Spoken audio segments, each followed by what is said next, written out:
Em seu primeiro ato como ministro de Minas e Energia, Adolfo Saxida entregou ao ministro da Economia, Paulo Guedes, a proposta de estudos para a desestatização da Petrobras.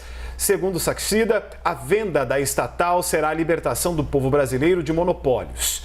A Larissa Rodrigues acompanhou e tem mais informações. Vamos conversar com ela na frente aí do Ministério da Economia, lá na esplanada dos ministérios.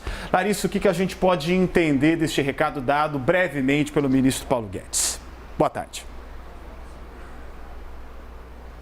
Boa tarde, Jairo, para você, para quem nos acompanha. O ministro de Minas e Energia, o novo ministro, que tomou posse ontem, veio pessoalmente até aqui o Ministério de Economia, de onde eu falo, para entregar um documento a Guedes, ele que é ministro da Economia, Guedes. Lembrando que o Saxida, quem assumiu o Ministério de Minas e Energia, antes trabalhava aqui no Ministério da Economia, então ele tem uma boa relação com o ministro Paulo Guedes, tanto que essa foi a primeira ação desde que ele assumiu o Ministério. Então, Adolfo Saxida veio até aqui o Ministério da Economia, entregou um documento para Guedes solicitando que sejam iniciados estudos para privatizar não só a Petrobras, como também uma empresa conhecida como PPSA. Essa empresa é uma estatal que foi criada para controlar os contratos entre a iniciativa privada e o governo, que trata da exploração do pré-sal.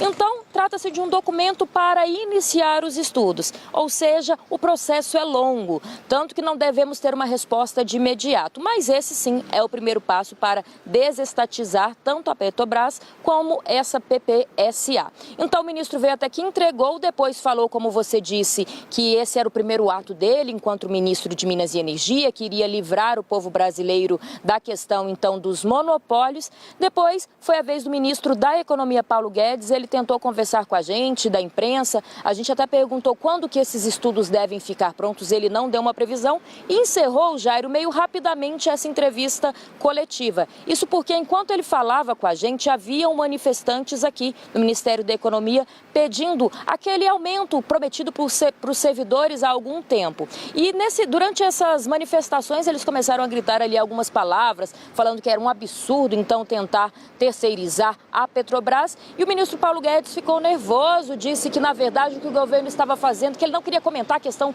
dos governos que assaltaram a Petrobras, essas foram as palavras de Guedes, e que o que o governo do presidente Bolsonaro estava fazendo agora é tentar devolver ao povo brasileiro a Petrobras. A gente, claro, vai seguir acompanhando esse assunto. Como eu disse, é um assunto longo. Agora há pouco a gente viu com a Carol Rosito que o próprio presidente do Senado, do Congresso Nacional, Rodrigo Pacheco, disse que o Congresso não estuda isso. E a gente lembra que a Petrobras, para ser privatizada, sim, precisa passar, depois desses estudos, pela palavra do Congresso Nacional. Eu volto com vocês. Valeu, Larissa. Obrigada.